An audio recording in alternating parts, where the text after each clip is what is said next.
this opportunity was brought to my attention, and my husband and I love to entertain and cook at home. And so we looked into it and felt like it was a really good fit for our family. So how did you hear about Eggshells, or did you know the former owner, or was it just kind of a spur of the moment, hey, let's buy this business? So I actually have been shopping Eggshells. We moved here in 2007. So when they opened the store, we were shopping. So I knew the original owners, Heather Smith, and who now owns Domestic. And then Lindsay bought it from Heather, and I knew Heather just from shopping the store. So I knew the store very well. I was already a customer. Okay, well, that's really interesting. How do you advertise your business and products? I feel like kitchenware is something that everyone needs, but is also kind of niche. So is there a specific way you go about advertising? Currently, most of my advertising is through Instagram and Facebook. I've done a little print advertising, but not a lot. We try to do some sort of social media post every day or every other day. And that's where you can learn about our cooking classes. So the second I upload or put on our website new classes, I immediately blast it on social media, just so those who want to take the classes know that they're available. And because of the pandemic, the cooking classes, we make our class size smaller. Right. Just to keep everybody a little distance. We're starting to up those a little bit more as more and more get vaccinated, but it's still a smaller class size than years past. Of course, yeah. If you want to make sure people are safe, and it looks like I will be following you on social media because I want to get into one of those cooking classes. They seem really interesting. Yeah, please do. With your business's success, what do you attribute that to? Is it more of you just happen to luck out, or I'm sure a lot of hard work has gone into, purchasing the businesses and getting it up and running in your own fashion? So, I mean, I think a few things could be attributed to the success. First, like those who had the business before, Heather and Lindsay, I mean, they were great business people and they already had a really good model. I feel like I've come in and not just basic kitchen offerings, but I've added a lot of gifts and that sort of thing. And, during the pandemic, most people were stuck at home, so they're cooking. People are cooking a whole lot more. So I do think that had something to do with it too. Of course. What are your company's goals? Since, like you said, you took over the business, do you feel like your goals were set from the other owner, or have you just kind of developed your own company goals? No, that's okay. My goals, I do want to grow the business, of course. I want to look into somehow making gift registry an easier experience at our store. During the summer, our summer months are slower for us. The winter and the holiday season is super busy.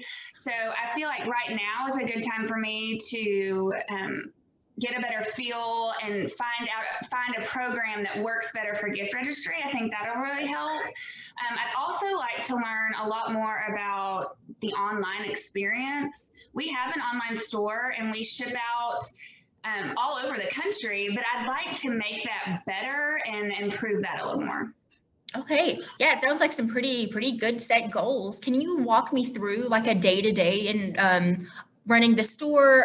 Do you have other staff members? I do. I have a great staff.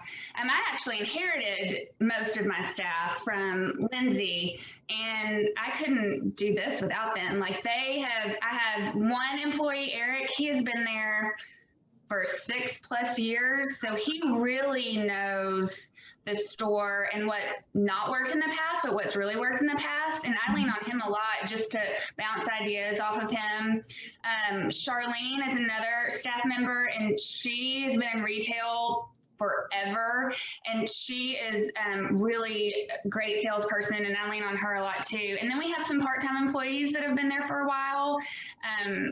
Having that veteran staff with me has just really helped me learn and figure out the business. I mean, I did jump in a business in June last year, and that's when you gear up for the holidays, and I was completely unprepared for that. So having them has really helped steer me in good directions. Right. I'm so happy to hear that. What are your responsibilities as the business owner? Oh, all the things. I have to pay all the bills. I order. I do a lot of the buying. Eric helps me with the buying too, but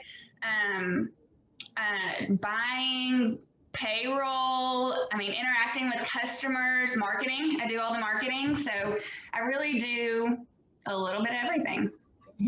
How did you learn how to do all these different things? Was it just a learning process in every step, having your staff help with you, or did you go into at least purchasing the business with some sort of prior knowledge? So I actually owned my own business.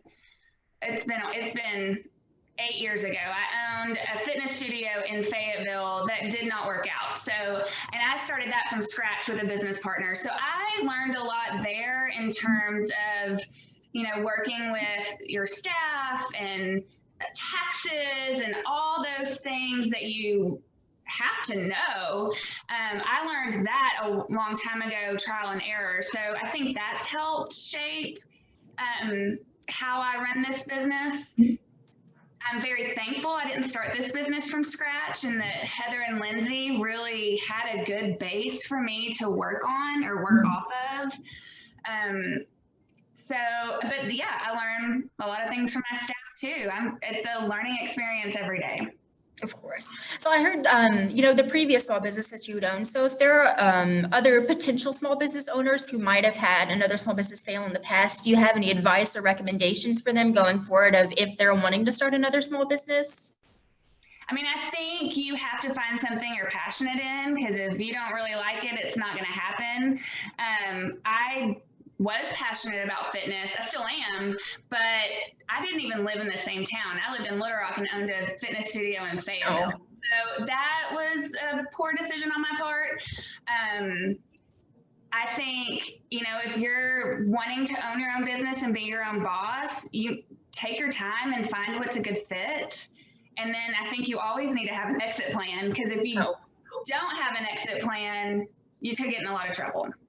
Of course. So are there any specific resources that you feel like potential small business owners would need? What resources did you use to, of course, purchase Eggshells Kitchen Co. that you know of? Were there any other small business owners within the community? Do you feel like the community support played a role in you purchasing the business, or was it really just you were looking to purchase a small business and Eggshells, you already knew them, and so that just seemed like a good move?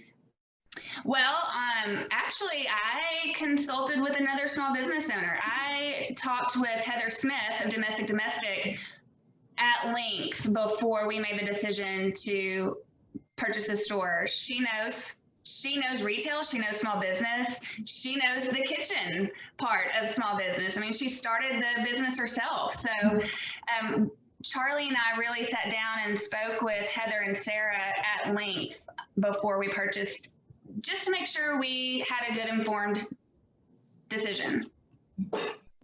And then do you feel like owning your own small business has made it a little easier to branch out and do what you'd like to do, things that you more so enjoy than, say, being an employee at another large kitchen, large retail store? Sure. I get to do research and find cool new gifts or cool new kitchen gadgets and make the decision to buy it or not. I get to be creative. So my background is marketing, and I like to be creative. So I get to be creative every single day. If you could start your business all over again, what are some things you wish you would have known going into it? Oh, that's a great question. I think I wish I would have known how much time I actually have to spend on the financial aspect of the business.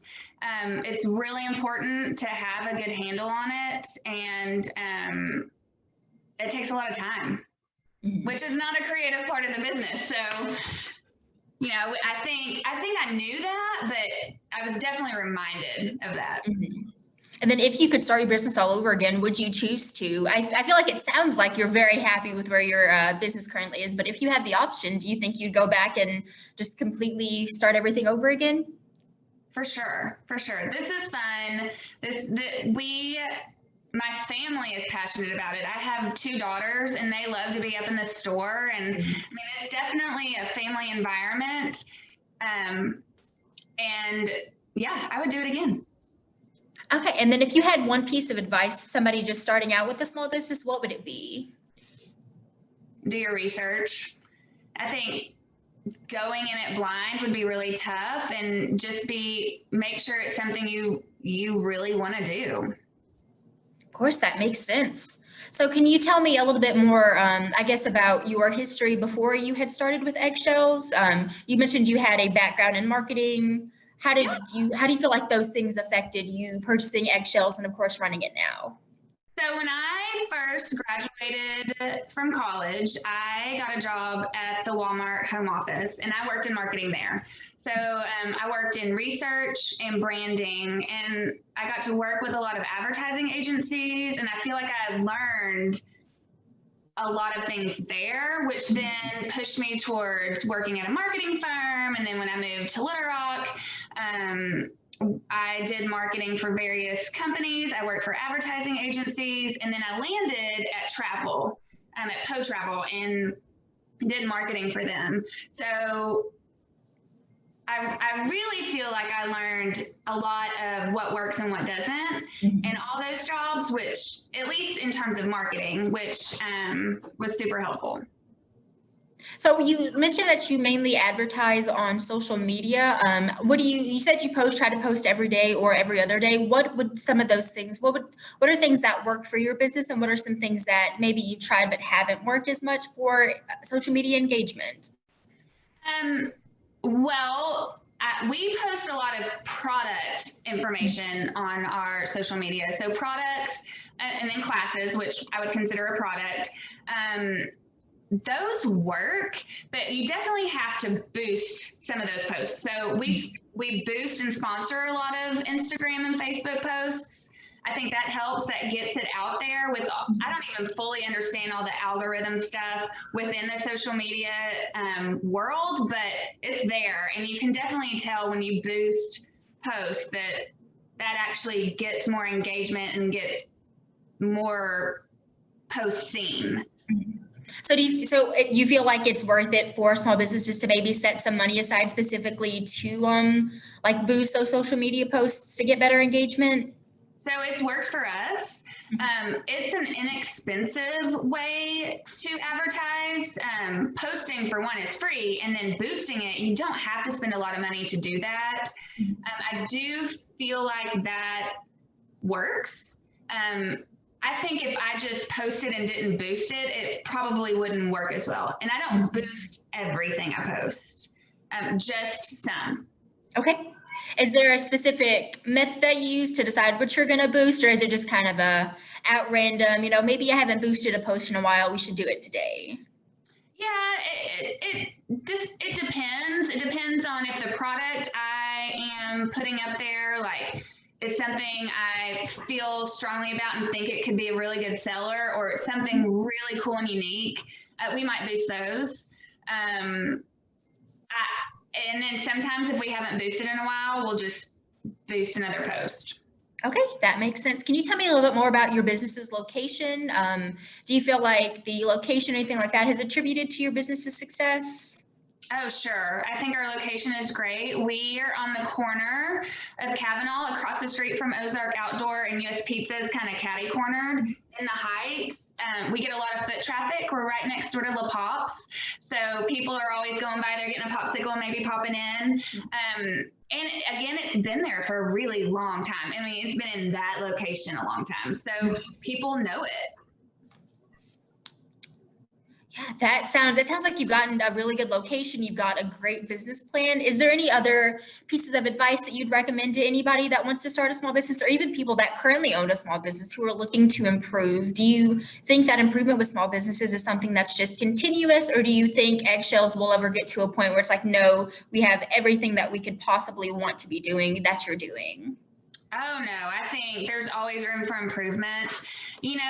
All small businesses had to pivot during the pandemic. Like, you had to figure out ways to sell your products to customers when they couldn't come in store, or like I did a couple online cooking classes because we couldn't necessarily get everybody in store to do in-person cooking classes. So I think owning a small business, there's always room for improvement, and you always have to see what's not working or how you can do things better.